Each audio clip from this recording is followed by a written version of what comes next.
Hi, I wanted to share one of my favorite games with you and show you how easily it can be adapted. Do you know the game?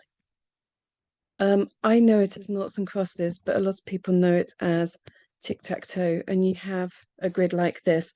And normally you would just take it into, oh, it matches my jumper.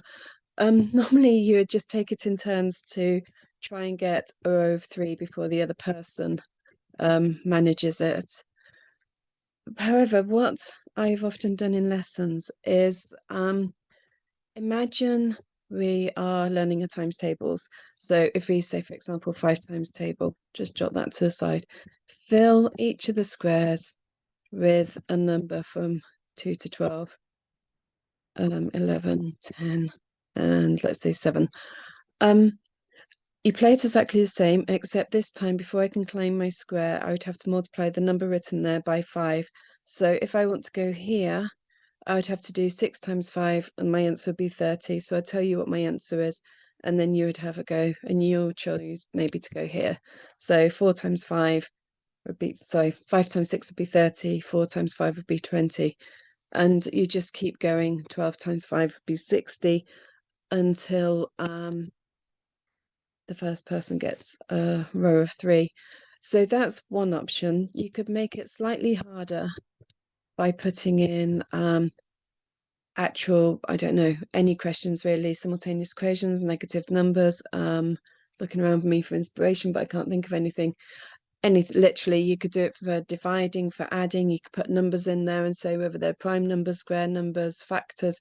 You could even just do it like that, and then you'd have to state the square number or the cube number or whatever it may be that you're working on. So for maths, it's easy, literally just fill in the squares with potential questions. For English, you could do, actually, before I do English, I'm going to say handwriting. And what you could do is a lot of children struggle because they invert kind of like their letters. So when they mean B, it may be written as a D and vice versa. F's and W's I've heard of being confused with each other. P's and Q's again quite common. W's and M's. So what you could do is say, okay, well, this time you'll be W's and I'll be M's. So when you have your go, you have to write a W. When I have my go, I might claim my square by writing an M. And again, it'll be the first person to get a line of three would be the winner. So that's quite a good one with practicing handwriting. But for English, you could do it with things like you could say, okay, you have to think of a noun and it has to be starting with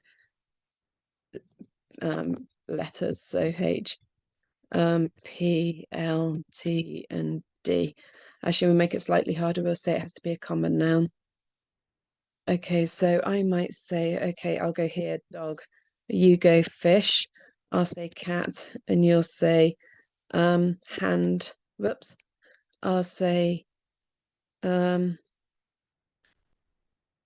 I'll say gate, and you'll say leg, and so on until one of you gets a row of three.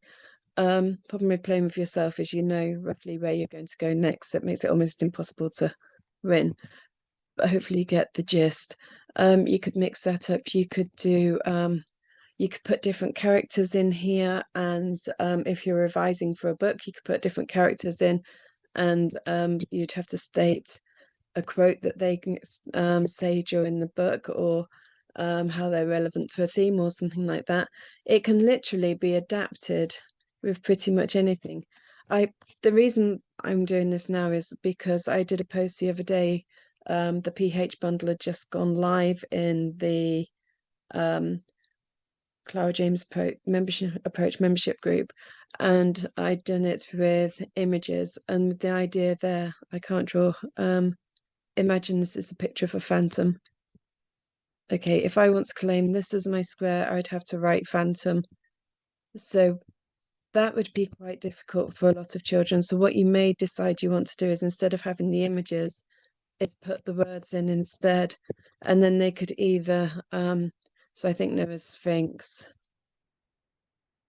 I apologize about my handwriting. Dolphin, etc. Elephant.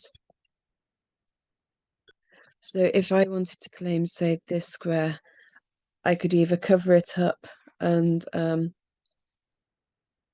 then I'd have to try and spell it, or I could, if depending on your child's ability, you may decide that they can just read it off, especially with more difficult words like these.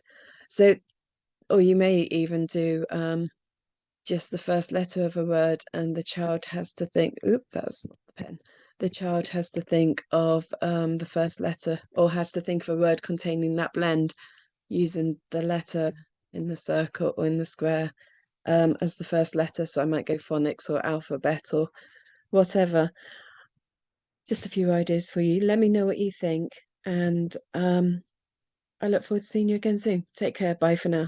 Bye.